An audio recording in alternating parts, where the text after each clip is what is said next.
आज देश का दुर्भाग्य है, पहले तो क्लासरूम में भी कोई अगर चोरी करता था, किसी की कॉपी करता था, तो वो भी 10 दिन तक अपना मुंह किसी को दिखाता नहीं था। आज जो भ्रष्टाचार के आरोप जिन पे सिद्ध हो चुके हैं, जो जेलों में समय निकाल करके पैरोल पर आए, आज वॉशिंग मशीन से भी बड़ा कंधे पे लेकर के महिमा मंडन कर रहे हैं ऐसे चोरों का सार्वजनिक जीवन में। कहां ले जाना चाहते हो देश को तुम? जो सजा हो चुकी है, मैं ये तो समझता हूं कि आरोप जो है उनके लिए तो आप सोच सकते हैं, लेकिन जो गुनाह सिद्ध हो चुका है, जो सजा काट चुके हैं, जो सजा काट रहे हैं, ऐसे लोगों का महिमा मंडन करते हो आप? कौन सा कल्चर और देश की भावी पीढ़ी को क्या प्रेरणा देना चाहते हो आप? कौन से रास्ते और ऐसी कौन सी आपकी मजबूरी है?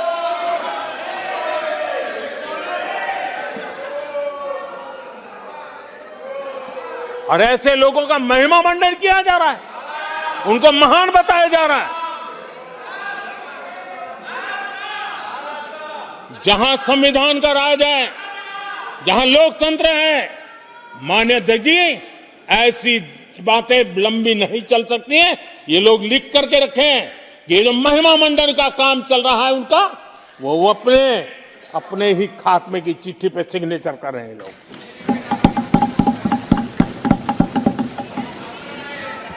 आदरणीय अध्यक्ष जी, जांच करना ये एजेंसियों का काम है। एजेंसियां स्वतंत्र होती हैं और संविधान ने उनको स्वतंत्र रखा हुआ है, और जज करने का काम न्यायाधीश का है। जज करने का काम न्यायाधीश का है और वो अपना काम कर रहे हैं। और अध्यक्ष जी, मैं इस पवित्र सदन में फिर से दोहराना चाहूंगा, जिसको जितना जुल्म मुझ पर करना है कर ले, मेरी भ्रष्टाचार के खिलाफ लड़ाई चलती रहेगी। जिसने देश को लूटा है उनको लौटाना पड़ेगा, जिन्होंने देश को लूटा है उनको लौटाना पड़ेगा। ये मैं देश को इस सदन की पवित्र जगह से वादा करता हूं। जिसको जो आरोप लगाना है लगा लें, लेकिन देश को लूटने नहीं दिया जाएगा, और जो लूटा है वो लौटाना पड़ेगा। आदरणीय अध्यक्ष जी, देश सुरक्षा और शांति का एहसास कर रहा है। देश पिछले 10 वर्ष की तुलना में सुरक्षा के क्षेत्र में देश आज वाकई सशक्त हुआ है। आतंकवाद, नक्सलवाद एक छोटे दायरे में अब सिमटा हुआ है।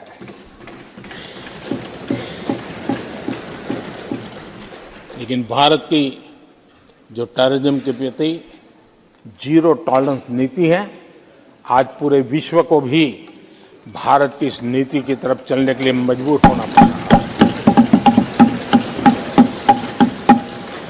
भारत की सेनाएं सीमाओं से लेकर के समंदर तक अपने सामर्थ्य को लेकर के आज भी उनकी ताक है। हमें हमारी सेना के पराक्रम पर गर्व होना चाहिए।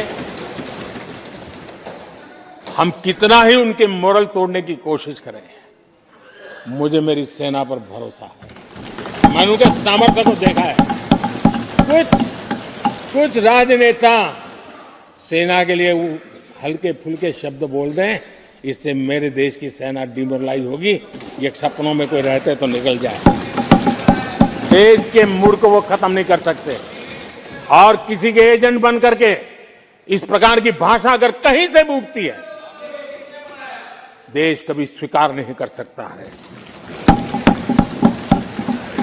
और जो खुलेआम देश में अलग देश बनाने की वकालत करते हैं,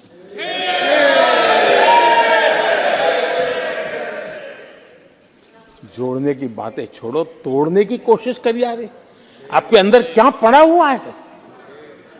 क्या इतने टुकड़े करके अभी भी आपके मन को समाधान नहीं हुआ है? देश के इतने टुकड़े कर चुके हो आप, और टुकड़े करना चाहते हो? कब तक करते रहोगे? आदरणीय अध्यक्ष जी, इसी सदन में अगर कश्मीर की बात होती थी तो हमेशा चिंता का स्वर निकलता था, छिटाकशी होती थी, आरोप प्रत्यारोप होते थे। आज जम्मू कश्मीर में अभूतपूर्व विकास की चर्चा हो रही है और गर्व के साथ हो रही है। पर्यटन लगातार बढ़ रहा है, G20 समिट होती है वहां, पूरा विश्व आज उसकी सराहना करता है। आर्टिकल 370 को लेकर के कैसा हुआ बना के रखा था। कश्मीर के लोगों ने जिस प्रकार से उसको गले लगाया है, कश्मीरी जनता ने जिस प्रकार से गले लगाया है, और आखिर के ये समस्या किसकी देन थी? किसने देश के माथे पर मारा था? किसने भारत के संविधान के अंदर इस प्रकार की दरार करके रखी हुई थी? आदरणीय अध्यक्ष जी, अगर नेहरू जी का नाम लेते हैं तो उनको बुरा लगता है, लेकिन कश्मीर को जो समस्याएं झेलनी पड़ी उसके मूल में उनकी ये सोच थी और उसी का परिणाम है देश को भुगतना पड़ा।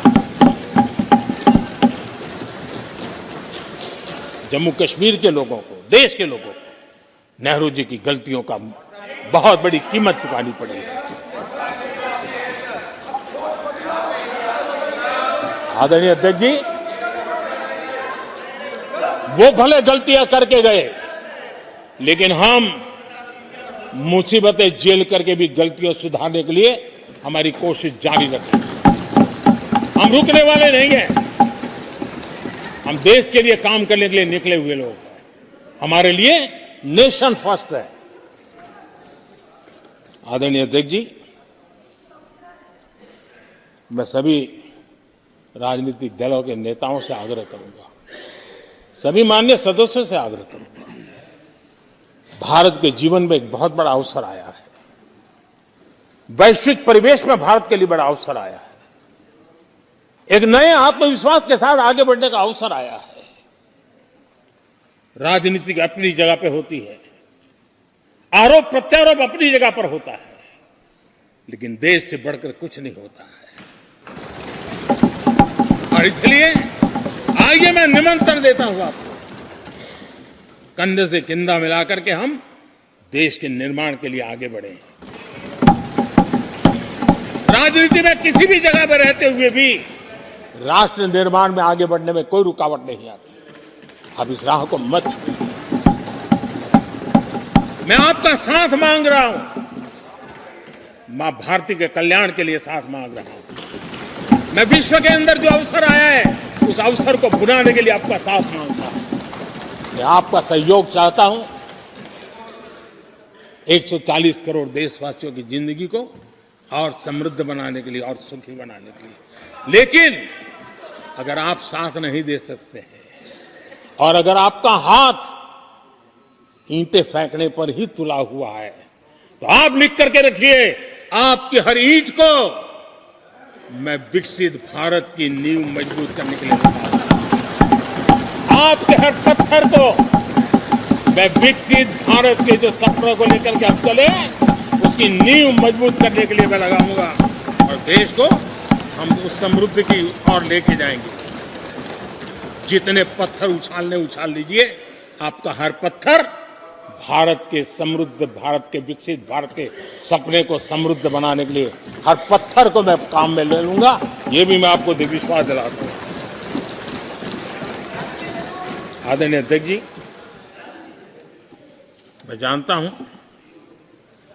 साथियों की तकलीफें मैं जानता हूं, लेकिन वो जो कुछ भी बोलते हैं मैं दुखी नहीं होता और दुखी होना भी नहीं चाहिए, क्योंकि मैं जानता हूं ये नामदार है, हम कामदार हैं।